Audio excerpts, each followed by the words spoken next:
네, 반갑습니다. 네, 2교시 다들 입장 좀 해주세요. 반갑습니다.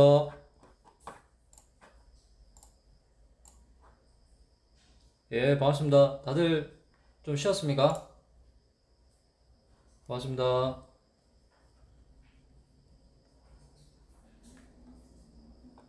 네, 반갑습니다. 다들 저기 집에 계신 분들은 날씨가 좀 괜찮나요?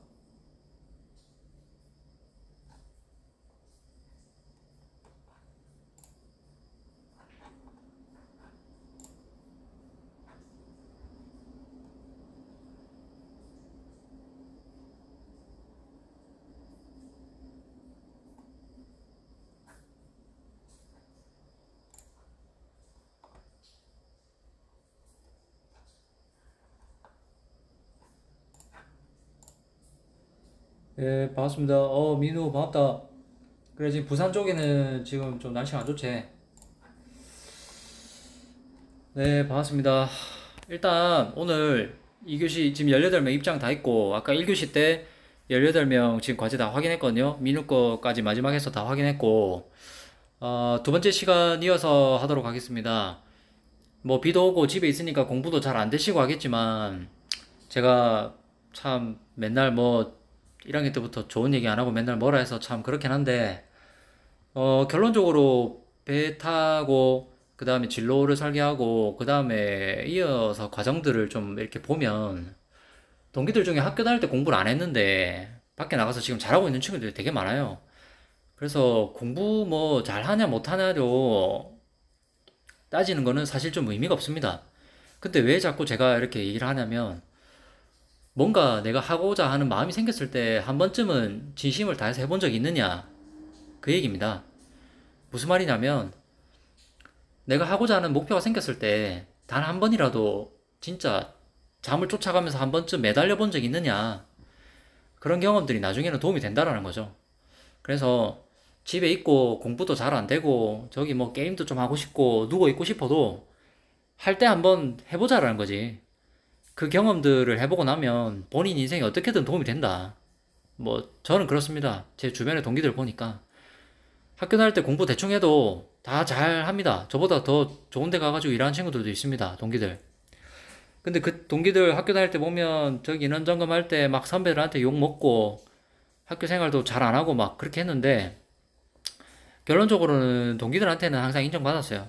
열심히 하거든. 열심히 하고 공부는 열심히 안 했지만 지가 고생되고 해도 청소 저 열심히 하고 항상 뭔가 내가 해볼게. 내가 한번 할게. 이렇게 적극적인 태도가 있었기 때문에 잘 됐던 것 같습니다. 이제 두 번째 시간이어서 아까 1번에서 5번까지 내용들이 좀 있었는데요. 필기를 다들 잘 하셨고 조금만 이어 보겠습니다. 지금 보시면 결론은 뭐냐면 알파가 갖고 있는 한계에 대한 이야기인데 알파에 대한 정보를 우리가 활용은 하지만 실제로 알파가 갖고 있는 정보에도 상당한 한계가 있다. 그리고 알파가 제공해주는 정보만을 믿고 항의를 하긴 하지만 결론적으로 최종적인 판단은 당직 사관에게 있기 때문에 알파에서 제공되는 정보를 최대한으로 활용할 줄 아는 사람이 돼야 된다. 그리고 알파가 제공해준 정보 또한 오차를 포함하고 있다. 또는 그 즉시성이 아니라 시간적 지연에 대한 한계가 있음을 반드시 알고 계셔야 된다라는 점이 1번에서 5번 우리가 첫 시간에 다뤘던 내용이 시사점이 아닌가 싶습니다. 자, 그 다음 내용 이어서 보겠습니다. 자, 레이더의 역할인데요. 결론적으로 주변에 어떤 물표가 있고 그 물표들이 충돌의 위험성이 있느냐에 대한 정보의 제공입니다. 자, 그런데 지금 요 최근저점, closest point of approach에 대한 개념이 나오거든요. 자, closest point of approach에 대한 개념을 좀 설명을 하겠습니다. 어렵진 않은데요. 항상 공부하실 때 어렵지 않다라는 생각을 좀 하고, 자, closest, 자, 가장 가깝다 이 말이죠.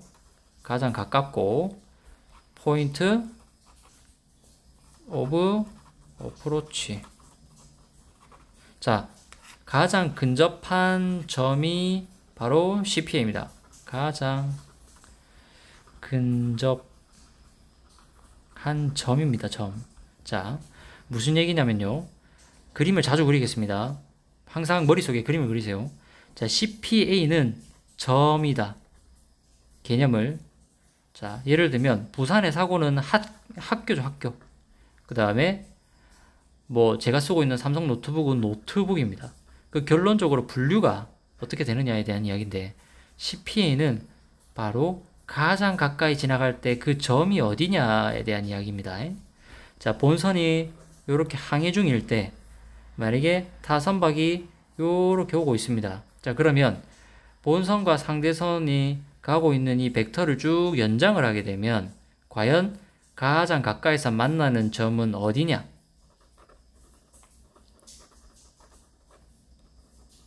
자, 여러분 요거 지금 제가 하는 내용 똑같습니다. 필기합시다. 가장 가까이 통과하는 점은 어디? 이 얘기입니다. 이게 바로 CPA입니다. 가장 가까이 통과하는 점. 자, 그러면 우리가 CPA를 알아는 이유는 뭐냐면 본선과 상대선이 가장 가까이에 통과하는 그 지점이 어딘지를 알고 그때의 디스탄스를 알아야 되겠죠. 디스탄스 오브 CPA니까 요거는 약어로 이제부터 DCPA라고 쓰겠습니다.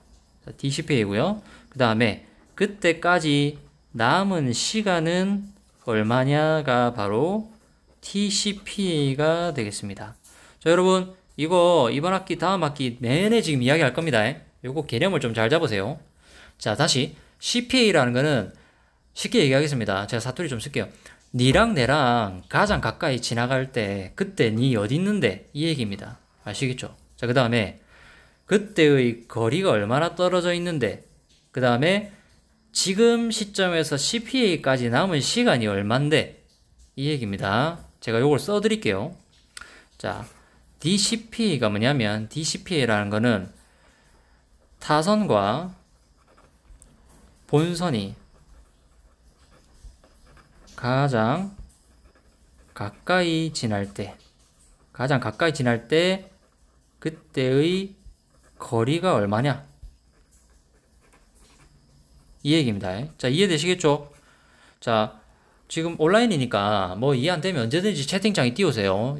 제가 질문에 대한 답을 좀 늦더라도 하면서 진행을 해볼게요, 한번. 자, 다시 distance of CPA라는 거는 니랑 내랑 가장 가까이 지나가면 그때 거리가 얼마나 떨어져서 통과하는데 이 얘기입니다.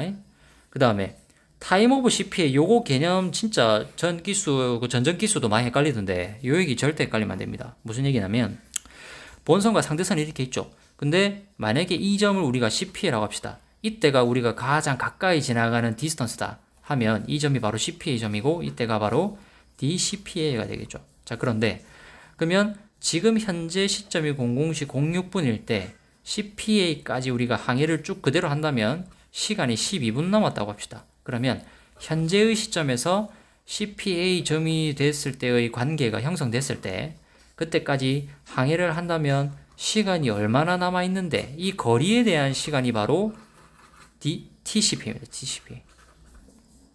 아시겠죠? 자, 요거 헷갈리시면 안 됩니다. 자, 다시 한번. 자, time of CPA라는 건 어떤 개념이냐 하면 본선과 타선이 가장 가까이 지나가는 점이 어디쯤이 된다라고 이렇게 지금 이제 가고 있어요. 자, 이때가 우리가 가장 가까이 지나가는 점이고 그때 상대선의 위치가 바로 CPA다 하는 점을 찍었고 그 점이 나랑 얼마나 가깝게 통과하는데 그게 바로 DCPA입니다. 디스턴스. 근데 현재 시점에서 그때 내가 상대 선박과 가장 가까워지기까지의 거리가 도대체 얼마길래 그때의 시간이 얼마나 남았냐가 바로 타임입니다. 거리는 이 거리를 얘기하는 거고 가장 가까이 지날 때 그리고 그 점이 되기까지 내가 얼마나 가면 형성이 되느냐 그게 바로 타임에 대한 이야기입니다. 타임은 이 얘기고 거리는 이 얘기죠. 자, 여기까지 혹시 질문 있으신 분 있습니까? 이 그림 잘 그려 놓으시고 본인이 이해할 수 있는 용어로 잘 적어 놓으시기 바랍니다. 이거 수행평가 해야 되고 제가 평가 내용이라서 조금 강조를 했습니다. 중요한 내용입니다.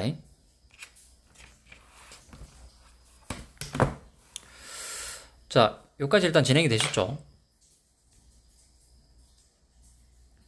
자, 그래서 여기 보시면 closest point of approach CPA까지 거리와 시간은 얼마나 남은 것인가 요거 요 내용하고 방금 설명드린 내용하고 매칭을 잘 시켜 놓으시기 바랍니다. 다음 페이지 넘어가겠습니다.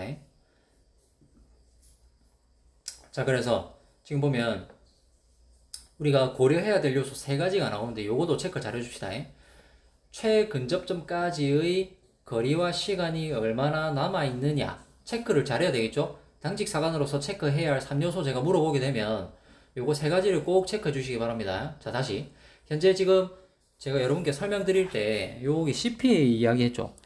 CPA 점이 형성될 때 그때까지 거리가 바로 디스턴스고, 그 다음에 CPA 점이 형성될 때까지 본선의 현재 위치에서 얼마나 진행을 해야 되느냐, 시간이 얼마나 남아있느냐가 바로 타임 오브 CPA가 되겠습니다. 자, 그러면 CPA 점이 형성될 때 그때까지의 타임과 디스턴스가 어떻게 형성이 되느냐에 대한 여부를 설명을 드렸는데, 자, 그러면 당직 사건으로서 최근 접점까지의 거리와 시간 얼마나 남았느냐 꼭 체크하셔야 되겠죠. 자, 그 다음 넘어가겠습니다.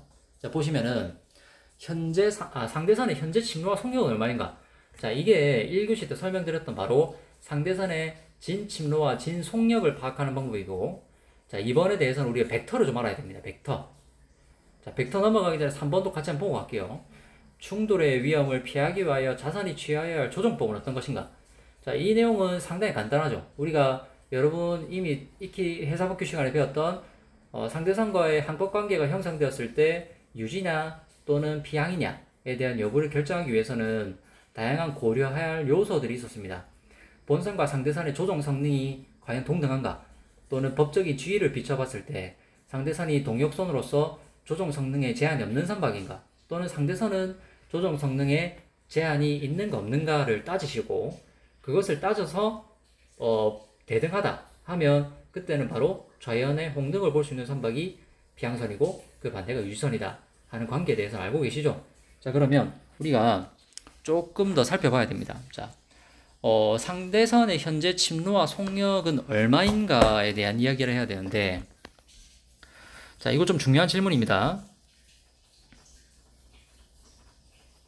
상대선의 침로와 속력은 얼마인가? 자, 요거에 대한 질문은 우리는 벡터를 알아야 됩니다. 벡터. 자, 여러분 벡터는 우리가 익히 중학교 때부터 많이 들어봤죠? 벡터. 여러분 혹시 벡터가 뭡니까? 벡터가 어떤 거죠? 뭐 짧은 시간 안에 인터넷 검색을 해도 됩니다만 본인들 알고 있는 벡터에 대해서 한번 설명해 봅시다. 벡터. 편하게 한번 채팅창에 막 던져보세요. 뭐가 벡터입니까? 갑자기 막 수학 시간 같아서 당황하지 마시고, 수학 아니니까 여러분하고 제가 편하게 제가 설명해 볼게요. 걱정하지 마시고.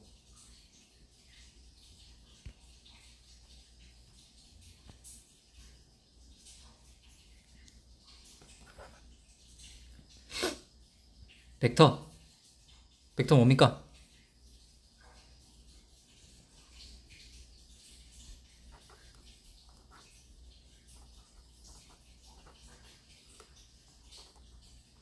맞습니다. 민석이 잘 찾았는데요. 크기와 방향을 갖는 물리량입니다. 자, 크기와 방향을 갖는 물리량인데, 맞습니다. 결국에 그 크기와 방향이라는 것은, 크기는 바로 본선의 또는 타선의 속력을 이야기하는 거고, 방향이라는 것은 침로가 되겠죠. 자, 요 얘기 매우 중요합니다. 벡터 이야기랑 요거는 꼭 적어 놓으시기 바랍니다. 벡터. 자, 벡터라는 것을 우리가 활용하는 것은 여러분 레이더에서 많이 봤죠. 자, 요렇게 표시되는 애하고 요렇게 표시되는 애하고 A와 B가 있을 때, 벡터의 크기로 놓고 봤을 때 상대적으로 빠른 선박과 상대적으로 좀 더 느린 선박은 과연 어느 배입니까? 어떻게 됩니까? 벡터의 크기만 놓고 봤을 때 어떻게 됩니까?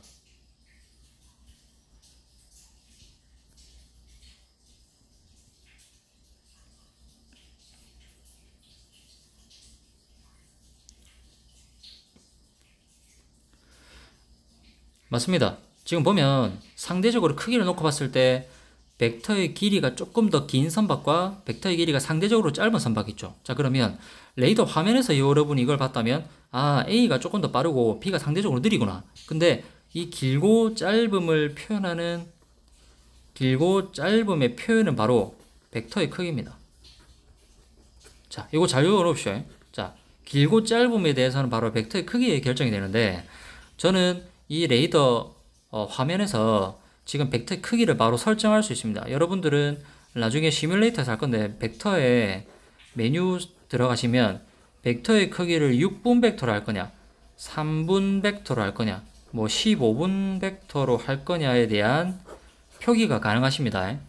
요거를 설정할 때마다 어떻게 바뀌냐면, 현재가 6분 벡터라면 만약에 요거를 15분 벡터로 바꾸면 각각 A, B의 길이는 어떻게 될까요? 레이더 설정에서, 화면 설정에서 현재의 크기가 6분 벡터로 설정이 되어 있는 상태인데, 만약에 제가 이걸 15분짜리 벡터로 변경을 하게 되면 A, B의 각각 벡터의 길이는 어떻게 변화가 돼야 맞습니까?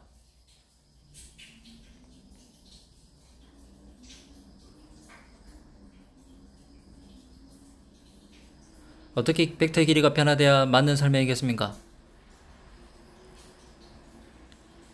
18명이나 들어와 있는데 대답을 좀 우리 한번 해봅시다.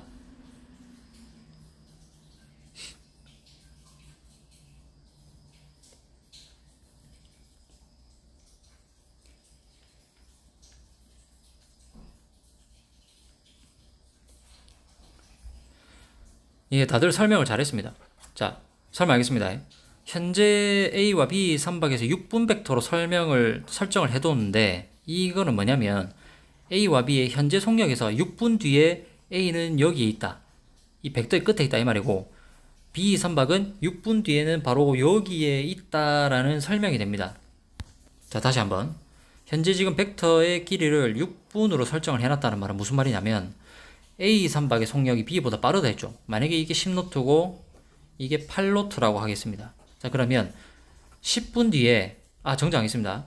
자, 6분 뒤에 10노트짜리 선박은 여기 가 있고 8노트짜리 선박은 여기 가 있을 거다, 예측을 하는 겁니다. 예측. 이게 바로 벡터의 크기로 표현이 되는 건데요. 자, 그러면 무슨 말이냐면, 현재는 6분으로 설정이 되어 있지만 제가 만약에 15분으로 바꾼다 얘기는 15분 뒤에는 어디 있지? 어디 있지에 대한 대답을 바로 벡터가 변화를 시켜준다는 겁니다. 6분 뒤에 여기 있는데 15분 뒤에는 아마 여기 있겠죠. 그죠? 마찬가지로 입에는 6분 뒤에 여기 있다면 15분 뒤에는 여기 어딘가 있겠죠. 이렇게 벡터의 길이가 길어진다는 겁니다. 이게 바로 벡터의 설정 변화에 따른 화면의 변화가 되겠습니다. 자, 요거 진짜 중요하거든요. 이 개념을 여러분들 실습산 지금 안 갔다 왔기 때문에 어려울 수 있습니다. 어려울 수 있는데 제가 설명을 해드렸으니까 요거 절대로 빠져먹지 마시고 정리를 잘 해두시기 바랍니다. 지금 이해 안 되는 사람 없죠? 자, 바로 이 질문에서 상대선의 침로와 속력은 얼마인가를 구하려면 바로 벡터를 아셔야 되는데, 벡터의 기본적인 설명을 했습니다. 벡터 기본적으로 설명을 했고, 그 다음 내용으로 우리가 넘어가야 되는 개념이 바로 아주 중요한 개념인데, 사람이 가만히 있을 때 비를 맞으면 머리 위에서 맞지만 뛰어가면서 맞으면 마치 앞에서 오는 것처럼 느껴지죠. 제가 만약에 가만히 서서 제가 0노트라면 상대 선박은 10노트로 코스 330도로 항해했다고 봅시다. 자, 제가 0노트 상태에서는 10노트로 330도로 항해하는 선박은 말 그대로 10노트로 330도로 가는 것처럼 잘 보일 겁니다. 자, 그런데 제가 만약에 똑같이 10노트로 달리는데 저는 000도로 달리고 상대 선박은 330도로 10노트로 달린다 하면, 제가 이 선박을 지금 평행한 상태에서 이렇게 어빔에서 봤는데 어빔 상태로 정횡해서 봤습니다. 근데 제가 옆을 봤을 때 이 선박은 똑같이 달리고 있기 때문에 앞으로 가는 것처럼 보이겠습니까? 아니면 어떻게 보이겠습니까? 여러분 이거 전부 다 대답해 보세요. 한번. 어떻게 보여야 정상입니까? 멈춰 있을 때는 이 배가 10노트 달리면 앞으로 제 앞을 가로질러서 쭉 가겠죠. 근데 저도 똑같이 10노트 달리고 있어요. 그럼 이 배가 지금 10노트로 330도로 가고 있는 현상을 제가 옆으로 윙브리지, 스타보드 윙브리지로 바라봤을 때 이 선박은 지금 제 눈에 어떻게 보입니까? 어떻게 보여야 정상입니까? 요거 이해 안 되면 지금 벡터하고 알파 플로팅 못 넘어갑니다. 오늘 이 내용 꼭 이해해야 됩니다. 자, 빨리 채팅창에 다 남겨보십시오.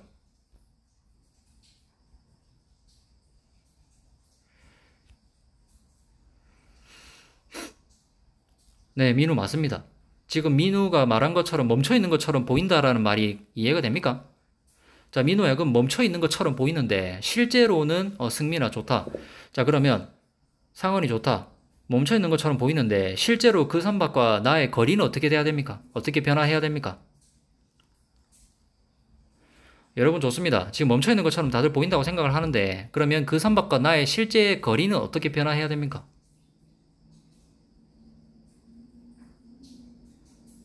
그렇죠.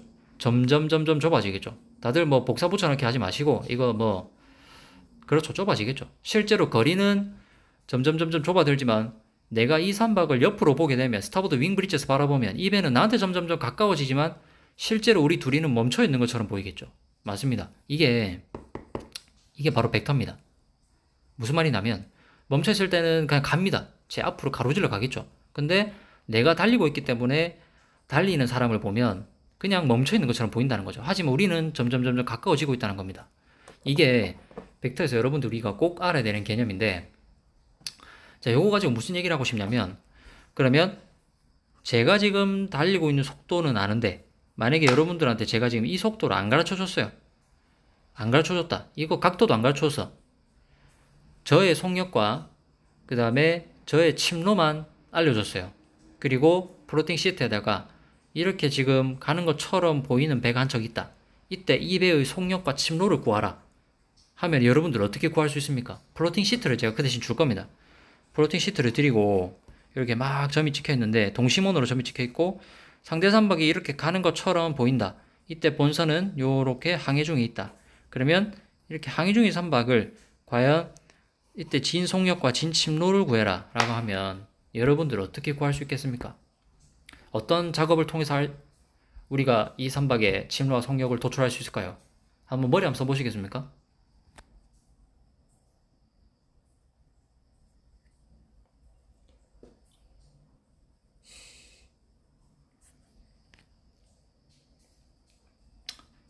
자, 조금 어려워 하실 것 같아서 제가 조금 내용을 한번 설명을 좀 할게요.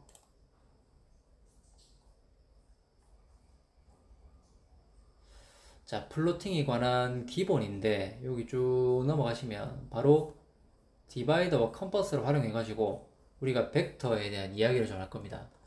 하면서 합성에 대한 이야기를 해야 되는데 벡터의 합성이라는 게 나오는데 요거는 일단 오늘 여기까지 여러분들 설명을 좀 드렸는데 조금만 더 하고 마칠게요.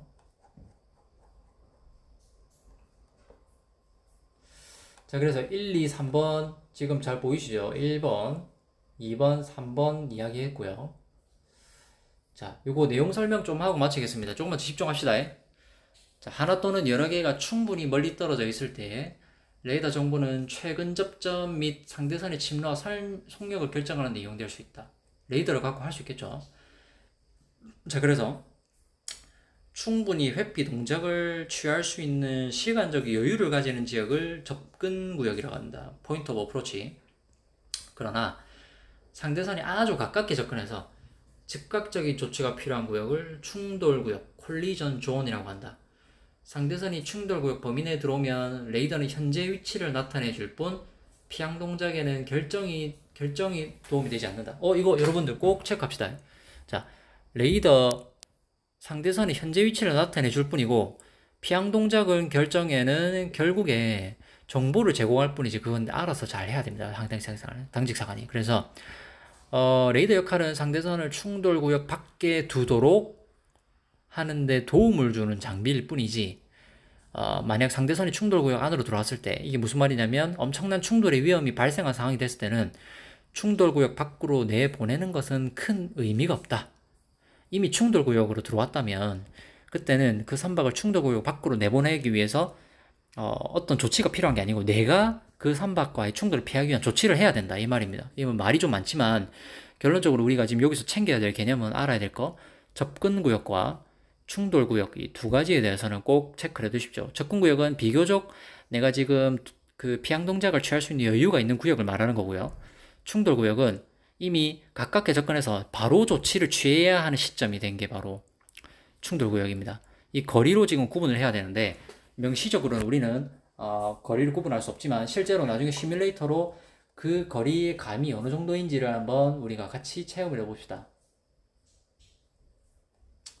자, 그래서 충돌구역은 당연히 조종 특성에 따라 다르게 나타날 것이고 얼마나 가까워서 위험하냐 덜 위험하냐에 대한 여부는 그 선박이 얼마나 조종 성능이 좋느냐 안 좋느냐에 따라 나눌 겁니다. 요거를 잘 챙겨 두시고요. 자, 정확한 플로팅 없이는 레이더 정보를 완전하지 못하다. 자, 요거를 우리가 잘 생각을 해야 됩니다. 자, 일단 여기까지 하고요. 다음 시간에는 방금 오늘 설명한 벡터를 가지고 상대 선박의 정보를 제공 못 받았을 때 나의 정보만 가지고 상대선이 얼마나 빠르고 어디로 향하는지에 대한 것들을 알아보는 벡터의 합성에 대해서 한번 알아보겠습니다. 다음 시간 우리 벡터의 합성, 벡터 합성에 대한 이야기를 좀 할 건데 결론은 벡터의 합성을 하면 바로 알파의 기능을 활용하는 게 됩니다. 그래서 요 이야기를 할 테니까요. 여기까지 오늘 복습한 거 잘 챙겨 두시고 지금 과제 내드리겠습니다. 자, 오늘의 과제는 어떤 것이냐면 closest point of approach, 그 다음에 아까 말씀드렸던 CPA, 그 다음에 DCPA, 그 다음에 time CPA 요 세 가지 있죠. 요 세 가지 개념을 저처럼 똑같이 그림을 그리셔가지고 각각에 해당되는 것이 어느 것인지를 그림으로 나타내고 이렇게 꼬리표를 달아서 이게 바로 CPA이고 DCPA이고 얘가 CPA입니다. 이런 식으로 그림으로 저한테 그려서 사진으로 댓글로 남겨주시기 바랍니다. 어디가 CPA이고 D고 T인지 요거 세 개를 구별하는 겁니다. 그림으로 그려서 지금 과제물로 바로 올려주시기 바랍니다. 고생하셨습니다.